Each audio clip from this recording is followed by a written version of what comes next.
Muling ipinanawagan ni Attorney Ferdinand Topacio ng Citizens Crime Watch sa taong bayan na huwag tumigil sa paghingi ng katarungan, katotohanan at pananagutan sa mga nakaupo sa gobyerno. Ito ay sa gitna pa rin ng talamak na korupsyon at kawalan ng political will. Si Jomel Santos magbabalita.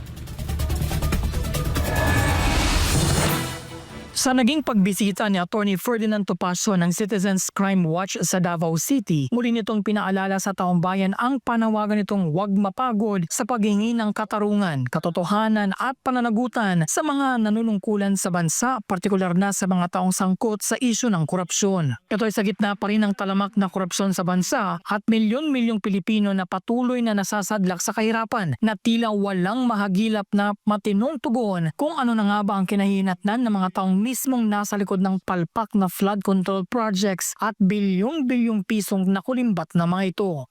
Ang panlaban lamang po natin, unang-una ay wag po tayong mapapagod, wag tayong magsasawa sa pagpoprotesta ng mapayapa at iparinig po natin ang ating saloobin para makarating po sa tainga ng mga kinauukulan at higit po sa lahat, manalig po tayo sa Panginoon na atin pong laging panalanginan na magbigyan po tayo ng katarungan at katotohanan. Sang-ayon rin si Topacio na may double standards rin sa pagpapatupad ng batas na nakadepende sa kung saan ang papabor sa mga nanunungkulan.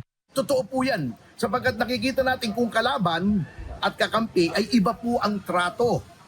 Kapag kanilang kakampi, napakarami ng ebidensya, napakarami na nagtuturo, ay hindi pa nila pinaiimbestigahan. Ngunit kapag kalaban naman, kahit absuelto na ng COA, katulad ni VP Inday, kapag nakikita na natin yung mga witnesses, yung mga testigo ay tinanim lamang ni Senador Ontiveros, pinapa-aresto pa rin nila. Ganon din po yung mga kalaban sa politika, na pinaiimbestigahan nila katulad ni Senator Bato, si Senator Marcoleta at yung mga hindi po kapanig nila. Ngunit kung kakampi nila, baliwala. Kahit 100,000 yata ang magturo kay Speaker Romualdez, kay Sandro Marcos, kahit sa mismong Pangulo, ay baliwala po sa ating pamahalaan.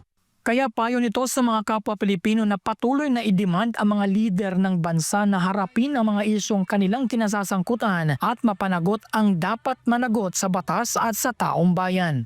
Manalig po tayo na tayo po ang tunay na tinig ng Diyos at the voice of the people is the voice of God. Kaya magpatuloy po tayo, sumigaw po tayo ng katarungan, katotohanan. Let us demand it from the authorities at higit po sa lahat, huwag po tayong manghihina. Sa kabilang banda naman ay emosyonan na nagpahayag ng kanyang patuloy na suporta si Topacio kay Pastor Apollo C. Kibuloy.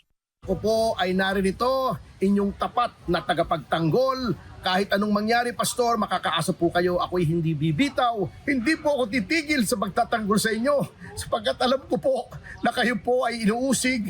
Ngunit manalig po tayo sapagkat lahat po ng lingkod ng Diyos ay at nadaan po sa pag-uusig. Ngunit ako po ay nananalig na malalampasan niyo po ito. Magiging mas malakas po kayo.